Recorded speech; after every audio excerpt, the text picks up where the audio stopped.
Hello everyone, welcome back to our channel. ఈరోజు జరిగిన AP Vidyut exam 2026 గురించి క్యాండిడేట్స్ నుంచి వచ్చిన కంప్లీట్ ఫీడ్బ్యాక్ని ఈ వీడియోలో డిస్కస్ చేద్దాం.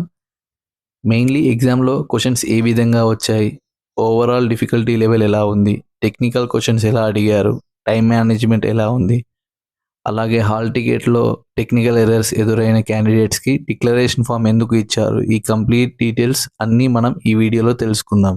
ఇవి టుడే ఎగ్జామ్ అటెండ్ అయిన క్యాండిడేట్స్ నుంచి వచ్చిన ఫీడ్బ్యాక్ ఆధారంగా చెప్తున్నాను. So let's get started. Next షిఫ్ట్స్లో ఏపీ విద్యుత్ ఎగ్జామ్ రాయబోయే క్యాండిడేట్స్ ఒక వెరీ ఇంపార్టెంట్ పాయింట్ గుర్తుపెట్టుకోండి. ఎగ్జామ్ సెంటర్కి అన్నెసెసరీ ఐటమ్స్ తీసుకెళ్ళకండి. Especially keys, key chains, jewellery, coins, electronic gadgets and other metallic or unnecessary items carry చేయకుండా ఉండడం మంచిది. బికాస్ క్యాండిడేట్స్ ఫీడ్బ్యాక్ ప్రకారం కొన్ని ఎగ్జామ్ సెంటర్లో వీటిని అలౌ చేయడం లేదు.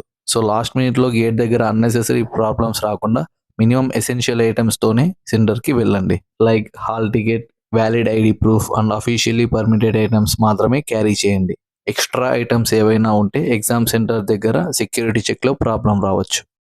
And coming to the hall tickets, కొంతమంది క్యాండిడేట్స్ హాల్ టికెట్లో ఫోటో లేకపోవడం, సిగ్నేచర్ మిస్సింగ్ ఉండడం లేదా ఇలాంటి డిస్క్రిపెన్సీస్ ఉండడం వల్ల ఎగ్జామినేషన్ సెంటర్లో డిక్లరేషన్ ఫామ్ ఇవ్వడం జరిగింది అని ఫీడ్బ్యాక్ వచ్చింది.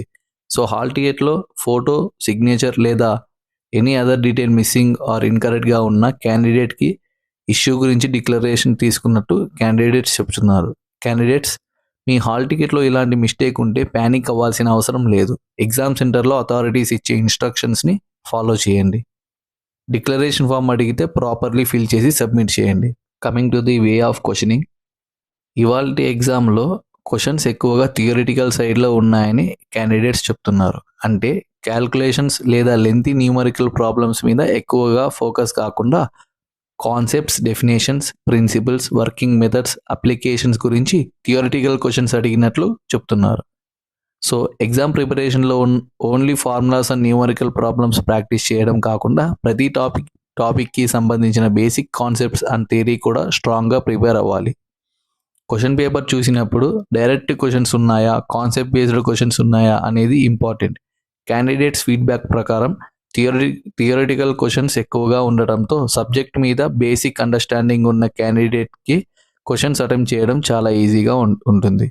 నెక్స్ట్ షిఫ్ట్ క్యాండిడేట్స్కి నా advice, so only numerical practice మీద డిపెండ్ అవ్వకండి. ప్రతి టెక్నికల్ టాపిక్లో definitions, concepts, important principles, working, characteristics, advantages and applications వంటి థియరిటికల్ పాయింట్స్ కూడా రివైజ్ చేసుకోండి.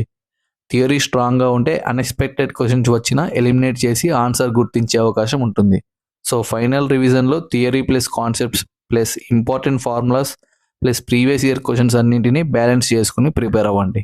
అండ్ ఇంకొక పాజిటివ్ పాయింట్ ఏంటంటే ఎగ్జామ్లో టైం సఫిషియెంట్గా ఉందని క్యాండిడేట్స్ చెప్తున్నారు. క్వశ్చన్స్ ఎక్కువగా థియరిటికల్, కాన్సెప్ట్ బేస్డ్గా ఉండటంతో ప్రతి క్వశ్చన్ని కేర్ఫుల్లీ చదివి మనకు తెలిసిన ఆన్సర్ని థింక్ చేసి అటెంప్ట్ చేసే అవకాశం ఉంది. సో క్వశ్చన్స్ చూసిన వెంటనే హరీగా ఆన్సర్ మార్క్ చేయాల్సిన సిచ్యువేషన్ ఏం లేదు. క్వశ్చన్ని ప్రాపర్లీ రీడ్ చేసి ఆప్షన్స్ని కంపేర్ చేసి కరెక్ట్ ఆన్సర్ ఏదో థింక్ చేసి అటెంప్ట్ చేయడానికి సరైన సఫిషియెంట్ టైం ఉందని చెప్తున్నారు. ఎస్పెషలీ థియరీ క్వశ్చన్స్లో స్మాల్ డిఫరెన్స్ బిట్వీన్ ఆప్షన్స్ ఉండొచ్చు. కాబట్టి క్వశ్చన్ని పూర్తిగా 1-2 సార్లు చదవడం మంచిది. కీవర్డ్స్ని గుర్తించడం, ఆప్షన్ని ఎలిమినేట్ చేయడం ద్వారా అక్యురేట్గా అటెంప్ట్ చేయవచ్చు. ఓవరాల్ టైం ప్రెజర్ ఎక్కువగా లేదని ఫీడ్బ్యాక్ వస్తుంది. సో క్యాండిడేట్స్ స్పీడ్ కంటే అక్యురసీ మీద ఫోకస్ చేయండి. ఫస్ట్ ఈజీ అండ్ కాన్ఫిడెంట్ క్వశ్చన్స్ని అటెంప్ట్ చేసి డౌట్ఫుల్గా ఉన్న క్వశ్చన్స్కి లేటర్ టైం అలొకేట్ చేసుకుంటే బెటర్. సో ఫ్రెండ్స్, ఇదే ఈరోజు జరిగిన ఏపీ విద్యుత్ ఎగ్జామ్ 2026 గురించి క్యాండిడేట్స్ నుంచి వచ్చిన complete feedback. Questions mostly theoretical and concept బేస్డ్గా ఉన్నాయని, ఎగ్జామ్లో సఫిషియెంట్ ఏముండటంతో క్వశ్చన్ని కేర్ఫుల్లీ రీడ్ చేసి థింక్ చేసి అటెంప్ట్ చేసే అవకాశం ఉందని ఫీడ్బ్యాక్ వచ్చింది. అలాగే హాల్ టికెట్ టెక్నికల్ ఎర్రర్స్ విషయంలో డిక్లరేషన్ ఫామ్స్ తీసుకున్న క్యాండిడేట్స్ కూడా ఉన్నారు. మీరు కూడా ఈరోజు ఎగ్జామ్ అటెండ్ చేసి ఉంటే మీ question paper experience, difficulty level, technical issues ఏవైనా ఎదురయ్యాయో లేదో అనే డీటెయిల్స్ కామెంట్స్లో షేర్ చేయండి. మీ ఫీడ్బ్యాక్ నెక్స్ట్ క్యాండిడేట్స్కి చాలా యూస్ఫుల్ అవుతుంది. ఇలాంటి ప్రతి చిన్న డీటెయిల్ని ఈజీగా, సింపుల్గా మీకు ఎక్స్ప్లెయిన్ చేయడానికి మన ఛానల్లో ప్రయత్నిస్తున్నాం. వీడియో యూస్ఫుల్గా అనిపిస్తే లైక్ చేయండి, ఛానల్ని సబ్స్క్రైబ్ చేయండి, అలాగే బెల్ ఐకాన్ ప్రెస్ చేయడం మర్చిపోవద్దు.